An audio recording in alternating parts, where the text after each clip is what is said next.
You know that nagging feeling, right? That sense that our brains are just, well, hardwired for negativity? But what if I told you that wiring isn't a flaw? Today, we're going to flip that script completely and explore why this seeming bug might actually be your brain's greatest feature. I mean, you know the feeling. One tiny thing goes wrong at work, and bam! Suddenly you're replaying every mistake you've ever made since kindergarten. Or maybe things are going great, but you just can't shake that feeling that you're waiting for the other shoe to drop. Well, if that sounds familiar, let me just say, you're definitely not alone. And you're not wrong to feel that way. That experience is super common, and it actually points to a very real pattern in how our minds work, something psychologists have been studying for decades. But here's where it gets really interesting. What if this tendency to lean negative isn't some flaw in our design? What if it's an ancient, finely tuned survival mechanism that's just still running in the background? That's exactly what we're going to get into. Okay, so first up, let's break down the problem as it's usually seen.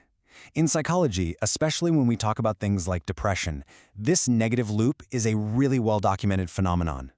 Cognitive theory actually gives these patterns names, negative thinking errors, and you've probably done some of them.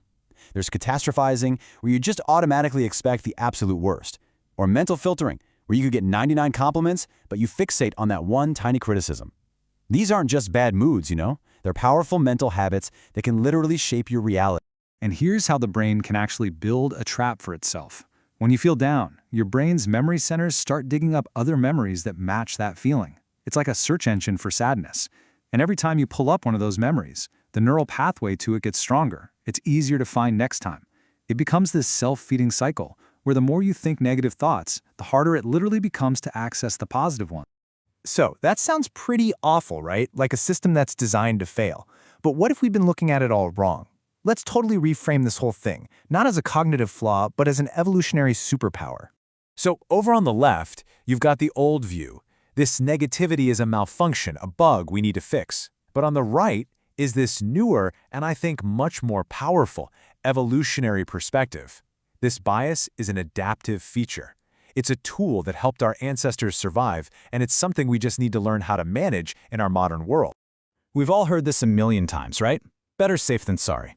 Well, it turns out this little piece of folk wisdom is basically the key to understanding a really powerful scientific concept about how our brains evolved to make decisions. It's a field of study called error management theory, and the core idea here is a game changer. Evolution didn't really care if our brains were perfectly accurate or logical all the time. It cared about one thing: survival. So when we're faced with uncertainty, our brains are biased to make the mistake that's least likely to get us killed. And the absolute best way to get your head around this is with a brilliant analogy: the smoke detector principle.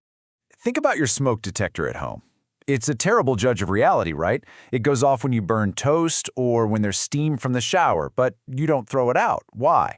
Because the cost of a false alarm, a little annoyance, is absolutely tiny compared to the catastrophic cost of missing a real fire.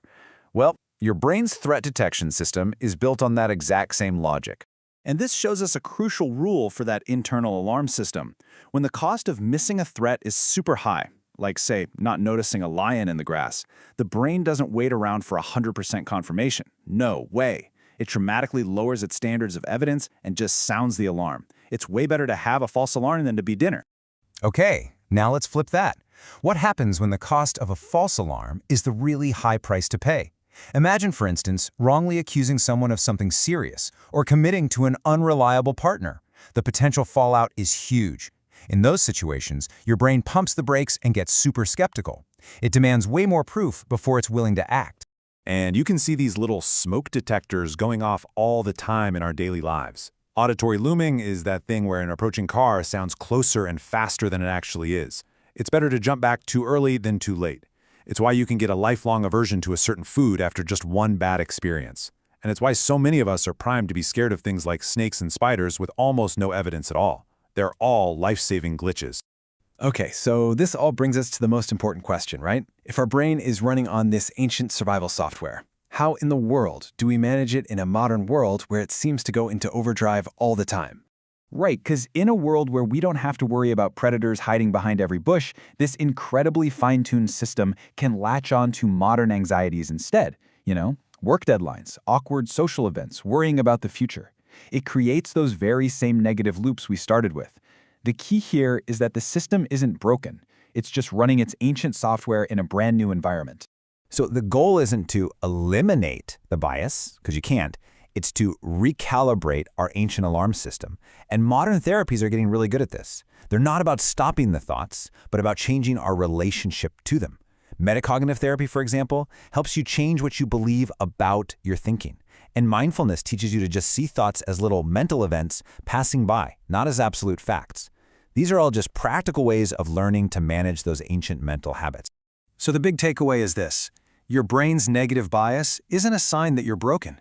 It's a sign that you are the incredibly successful descendant of a long, long line of survivors. The real question for all of us now isn't how to get rid of these ancient tools, but how do we become skillful operators of them in a world they were never designed for.